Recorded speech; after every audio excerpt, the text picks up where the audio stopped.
ட்ரேடிங்ல fundamental analysis முக்கியமா, இல்ல technical analysis முக்கியமா, இல்ல மென்டல் அனாலிசிஸ் முக்கியமா? இது மூணுத்துல எந்த அனாலிசிஸ் முக்கியம்னு இந்த வீடியோல நான் சொல்ல போறேன். டைம் வேஸ்ட் பண்ணாம வாங்க வீடியோக்குள்ள போகலாம். ஃபர்ஸ்ட் ஃபண்டமெண்டல் அனாலிசிஸ்னா என்னன்னு பார்த்தோம்னா, ஃபண்டமெண்டல் அனாலிசிஸ்னா மார்க்கெட் வந்து ஒரு நியூஸால அஃபெக்ட் ஆக போகுது. அந்த நியூஸை வச்சு நீங்க ஃபியூச்சர்ல என்ன நடக்க போகுதுன்னு ப்ரெடிக்ட் பண்ணி நீங்க ட்ரேட் எடுக்க போறீங்க. அதுதான் ஒரு ஃபண்டமெண்டல் அனாலிசிஸ். அதுக்கு நான் ஒரு எக்ஸாம்பிள் சொல்லிடுறேன். ஹீரோ யூஎஸ்டி கரன்சி பேர் இருக்கு. அந்த கரன்சி பேர்ல இப்போ வந்து ஈவினிங் 6 PM ஒரு நியூஸ் வரப்போகுது. அந்த நியூஸ்ல நீங்க வந்து பை ஆக போகுதுன்னு ப்ரெடிக்ட் பண்ணி நீங்க வந்து என்ட்ரி எடுக்கிறீங்க. ஸோ அதுதான் ஒரு ஃபண்டமெண்டல் அனாலிசிஸ். நீங்க நியூஸை படிச்சு அதுக்கு தகுந்த மாதிரி ட்ரேட் எடுக்க போறீங்க. இதுதான் ஃபண்டமெண்டல் அனாலிசிஸ். ஸோ ஃபண்டமெண்டல் அனாலிசிஸ்ல அட்வான்டேஜ் என்னன்னு பார்த்தீங்கன்னா, நீங்க வந்து உங்க மணியை வந்து ஈஸியா வந்து ஸ்கேல் அப் பண்ணிடலாம். 10x 20x 100x அந்த மாதிரி நீங்க ஸ்கேல் அப் பண்ணிடலாம். இதே டிஸ்அட்வான்டேஜ் நீங்க பாத்தீங்கன்னா, இன்கன்சிஸ்டன்ட் ப்ராஃபிட்டா இருக்கும். இன்னைக்கு நீங்க ப்ராஃபிட் பண்ணிக்கலாம், நாளைக்கு பண்ணுவீங்களான்னு தெரியாது. அதுக்கப்புறம் பாத்தீங்கன்னா, நீங்க டெக்னிக்கல் அனாலிசிஸ் மாதிரி இங்க எந்த பேட்டர்ன்ஸையும் மாடல்ஸையும் யூஸ் பண்ண முடியாது. ஃபண்டமெண்டல் அனாலிசிஸ்ல நியூஸ் என்ன சொல்லுதோ அந்த நியூஸை வச்சுதான் நீங்க ட்ரேட் எடுக்க போறீங்க. அப்புறம் நீங்க தேர்ட் டிஸ்அட்வான்டேஜ் பாத்தீங்கன்னா, நீங்க ஃபண்டமெண்டல் அனாலிசிஸ் நியூஸ் டைம் அப்ப மார்க்கெட் ரொம்ப வாலட்டைலா இருக்கும். நீங்க பை தான் ஆக போகுதுன்னு உங்களுக்கு தெரியும். ஆனா அந்த பை ஆகிறதுக்குள்ள பெரிய வாலட்டைலா காட்டிட்டு போயிடும். மேல போயிட்டு டக்குன்னு கீழே வரும், கீழே போயிட்டு மேல வரும். இந்த மாதிரி வாலட்டைலா இருக்கும் மார்க்கெட். அப்படி இருக்கும்போது நீங்க பொறுமையான ஆளா இருந்தீங்கன்னா, உங்க அனாலிசிஸ் மேல தைரியமா இருந்தீங்கன்னா, வெயிட் பண்ணி ப்ராஃபிட்ஸை புக் பண்ணுவீங்க. இதே நீங்க ரொம்ப அவசரப்பட்டுட்டு இருந்தீங்கன்னா, நீங்க வந்து ப்ராஃபிட்ஸை வந்து சீக்கிரமா க்ளோஸ் பண்ணுவீங்க. சம்டைம்ஸ் நீங்க லூசிங்ல போய் முடிக்கலாம். அப்புறம் இன்னொரு ஒரு டிஸ்அட்வான்டேஜ் பார்த்தீங்கன்னா, நீங்க ஃபண்டமெண்டல் அனாலிசிஸ்ல உங்களோட அமௌண்ட் வந்து ஈஸியா வாஷ் அவுட் ஆகுறதுக்கு நிறைய வாய்ப்பு இருக்கு. ஏன் அப்படி சொல்றேன்னா, வாலடைலிட்டினால தான் உங்களோட அமௌண்ட் வாஷ் அவுட் ஆகுறதுக்கு நிறைய வாய்ப்பு இருக்கு. இதே நீங்க டெக்னிக்கல் அனாலிசிஸ்ல உங்களுக்கு வந்து அவ்வளோ ரிஸ்க் இருக்காது. உங்களோட அமௌண்ட் வாஷ் அவுட் ஆகும். ஸோ இதுதான் ஃபண்டமெண்டல் அனாலிசிஸ். நெக்ஸ்ட் நம்ம டெக்னிக்கல் அனாலிசிஸ் போயிடும். இப்பதான் நம்ம டெக்னிக்கல் அனாலிசிஸ்ல நான் நிறைய யூஸ் பண்றேங்க. அது இப்போ ட்ரேடிங்ல பீக்ல போய்கிட்டு இருக்காது டெக்னிக்கல் அனாலிசிஸ்லாம். இதே நீங்க 90ஸ்லாம் பார்த்தீங்கன்னா ஃபண்டமெண்டல் அனாலிசிஸ் தான் பீக்ல இருந்தது. இப்ப டெக்னிக்கல் அனாலிசிஸ் பீக்ல இருக்கு.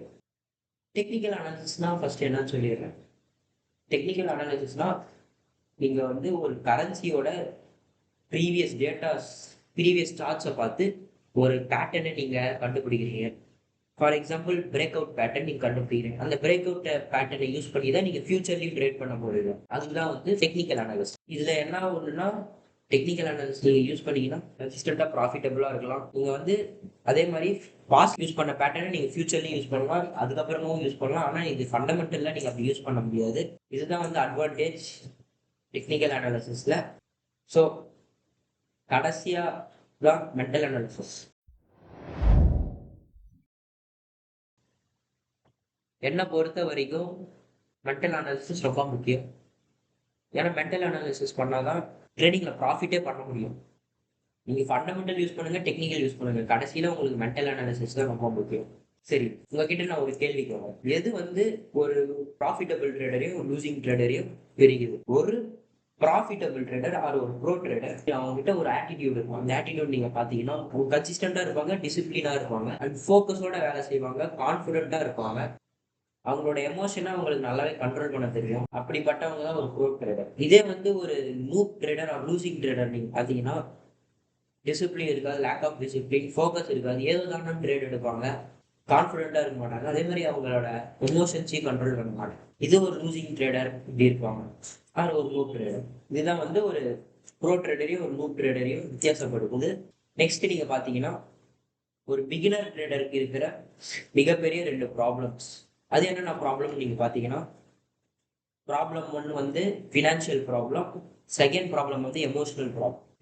நீங்க வந்து ஒரு பிகினர் ட்ரேடரா ட்ரேடிங் உள்ள வரும்போது உங்களுக்கு ஒரு ஸ்கில் இருக்காது, நாலேஜ் இருக்காது ட்ரேடிங் பத்தி. நீங்க உங்களோட கொஞ்சமா சேர்த்தி வச்ச காசை அது சேவ் பண்ண மணியை யூஸ் பண்ணி ட்ரேட் பண்ணுவீங்க. அட்லாஸ்ட் அட்லாஸ்ட் நீங்க அந்த மணியை லூஸ் பண்ணியிருப்பீங்க பிகினிங்லே. இப்போ நீங்க மணியை லூஸ் பண்ணனால ஃபியூச்சருக்கு உங்களுக்கு ட்ரேட் பண்றதுக்கு காசு இருக்காது. ஸோ ஃபர்ஸ்ட் ஃபினான்ஷியல் ப்ராப்ளம் உங்களுக்கு வந்துருச்சு. செகண்ட் வந்து எமோஷனல் ப்ராப்ளம். எதனால உங்களுக்கு ஃபினான்ஷியல் ப்ராப்ளம் வருதுன்னா ட்ரேடிங்கில் ஸ்டார்டிங்லேயே உங்கள் எமோஷனல் ப்ராப்ளமால தான். நீங்கள் ட்ரேட் எடுக்கும்போது ரொம்ப பயந்துட்டு ஃபோக்கஸ் இல்லாமல் கான்ஃபிடென்ட்டே இல்லாமல் ட்ரேட் எடுக்கும்போது நீங்கள் மணியை லூஸ் பண்ணுவீங்க. மணியை லூஸ் பண்ணுறதுனால உங்களோட மொத்த அமௌண்ட்டும் லூஸ் ஆயிரும். கடைசியில் உங்களுக்கு ஃபினான்ஷியல் ப்ராப்ளம் இருக்கும். ஸோ நீங்கள் வந்து ட்ரேடிங் பண்ணும்போது உங்களோட ஃபினான்ஸையும் நீங்கள் பார்த்துக்கணும், அதே மாதிரி உங்கள் எமோஷனல் குவாலிட்டியும் நீங்கள் பார்த்துக்கணும். அப்போ தான் நீங்கள் வந்து ஒரு ப்ராஃபிட்டபுளாக இருக்க முடியும். இதே நான் உங்ககிட்ட உங்களுக்கு சொல்கிறேன், நீங்கள் ஒரு ட்ரேடர் ஃபேமிலியில் பிறகுறீங்க. அப்போ வந்து நீங்கள் நினச்சி பாருங்கள், நீங்கள் எவ்வளோ சீக்கிரமாக ப்ராஃபிட்டபிள் ட்ரேடராக மாறலாம். எனக்கு தெரிஞ்சு நீங்கள் ஒரு 3 months ப்ராஃபிட்டபிள் ட்ரேடராக மாறிடலாம். நீங்கள் ஒரு ப்ராப்பர் கைடன்ஸோடு இருந்தீங்கன்னா. நீங்கள் ட்ரேடிங்க்கு புதுசாக வரீங்கன்னா உங்களோட அமௌண்ட் வேஸ்ட்டாக போகக்கூடாதுன்னு நினைக்கிறீங்களா? நான் சொல்கிறத போங்க, ChatGPT உள்ள போங்க. ChatGPT யூஸ் பண்ணி ஹவு டு ஸ்டார்ட் ட்ரேடிங் இன் 2025 இப்படி உங்களுக்கு கிடைச்ச உடனே நீங்கள் வந்து உங்களோட மணியை நீங்கள் லூஸ் பண்ண மாட்டீங்க. உங்களுக்கு ஃபஸ்ட்டே நீங்கள் வந்து உங்கள் ஸ்கில்லையும் நாலேஜையும் இன்க்ரீஸ் பண்ணிட்டதுக்கு அப்புறம் தான் நீங்கள் மார்க்கெட் உள்ளே போவீங்க. இப்படி போகிறதால உங்களுக்கு ஃபினான்ஷியல் ப்ராப்ளம் வராது, உங்களோட எமோஷனல் ப்ராப்ளமையும் நீங்கள் ஓவர் கம் பண்ணிடலாம். ஸோ எப்பயுமே ஒரு ப்ராப்பர் கைடன்ஸோட நீங்கள் எது பண்ணுறதா இருந்தாலும் ஸ்டார்ட் பண்ணுங்கள். ட்ரேடிங்காக சரி, இ-காமர்ஸாக இருந்தாலும் சரி, எதுவாக இருந்தாலும் ஒரு ப்ராப்பர் கைடன்ஸோட நீங்கள் ஸ்டார்ட் பண்ணுங்க ட்ரேடிங்கை. ஸோ இது ஒன்று. நெக்ஸ்ட் பாயிண்ட் நீங்கள் பார்த்தீங்கன்னா, எல்லா ட்ரேடருமே ஒரு ரிஸ்க் டேக்கரா அப்படின்னு கேட்டிங்கன்னா கண்டிப்பாக இல்லை.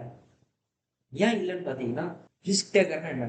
அவனுக்கு தெரிஞ்சு ஒரு விஷயத்துல தைரியமா இறங்குறான், அவன் அதுல சாவ போறான்னு தெரியும், இருந்தாலே அவன் அதுல தைரியமா இறங்குறான்னா அவன் தான் ஒரு ரிஸ்க் டேக்கர். ட்ரேடிங்ல ரிஸ்க் டேக்கர்னா என்னன்னு பாத்தீங்கன்னா, ட்ரேடிங் உள்ள வந்தாவே உங்களுக்கு தெரியும் மணியை நீங்க லூஸ் பண்ண போறீங்க, உங்க மணியை வந்து காலியாக போறீங்க.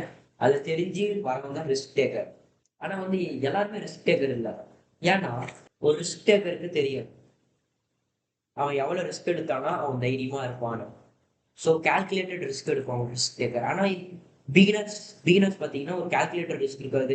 அவன் பாட்டுன்னு வந்து மொத்தமாக வந்து ட்ரேட் எடுத்துட்டு அவன் பாட்டு மொத்தமாக லூஸ் பண்ணிட்டு போயிட்டு இருப்பான். இதே ஒரு ரிஸ்க் டேக்கர் பார்த்தீங்கன்னா, ஆர் ஒரு ப்ரோ ட்ரேடர் பார்த்தீங்கன்னா, ப்ரீ டிஃபைன்டு ரிஸ்க் இருக்கும், ரிஸ்கிங் கெப்பாசிட்டி இருக்கும். அதே மாதிரி அவன் லூஸ் பண்ணனா அதுக்கு ரெஸ்பான்சிபிலிட்டியும் அந்த ரிஸ்க் டேக்கர் எடுத்துப்பான். இதுதான் ஒரு ரிஸ்க் டேக்கர். அதனால தான் ட்ரேடிங்கில் வந்து எல்லாருமே ரிஸ்க் டேக்கர் இல்லை, ஒரு கால்குலேட்டட் ரிஸ்க் எடுக்கணும். அண்டு அவன் ரிஸ்க் எடுத்த அமௌண்ட் லூஸ் ஆனாலே அவன் தைரியமாக இருக்கணும், அவன் ரெஸ்பான்சிபிலிட்டிஸ் எடுத்துருக்கணும், அவன் லூஸ் இதெல்லாம் தான் ஒரு ரிஸ்க் டேக்கருக்கான ஒரு குவாலிட்டி. கடைசியாக நான் வந்து என்ன சொல்கிறேன்னா, ட்ரேடிங்கில் உங்களுக்கு ஃபண்டமெண்டல் அனாலிசிஸும் முக்கியம், டெக்னிக்கல் அனாலிசிஸும் முக்கியம், மென்டல் அனாலிசிஸும் முக்கியம். ஃபஸ்ட்டு நீங்கள் ட்ரேடிங்கில் வரும்போது டெக்னிக்கல் அனாலிசிஸ் கற்றுக்கோங்க, அதுக்கப்புறம் ஃபண்டமெண்டல் அனாலிசிஸ் கற்றுக்கோங்க, அப்புறம் மென்டல் அனாலிசிஸ். மென்டல் அனாலிசிஸில் ஒன்றுமே இல்லை, நீங்கள் டிசிப்ளினாக இருக்கணும், ஃபோக்கஸோட உங்களோட வேலையை பண்ணணும், கான்ஃபிடென்ட்டாக இருக்கணும். ட்ரேடிங்ன்றது ஒரு அன்சர்டனிட்டி கேம், அந்த அன்சர்டனிட்டிக்கு நீங்கள் ரெடியாக இருக்கணும். இதெல்லாம் தான் ஒரு குட் ட்ரேடர்ஸ்க்கான ஒரு நல்ல குவாலிட்டி. ஸோ தேங்க்யூ, அவ்வளோதான் இந்த வீடியோவில்.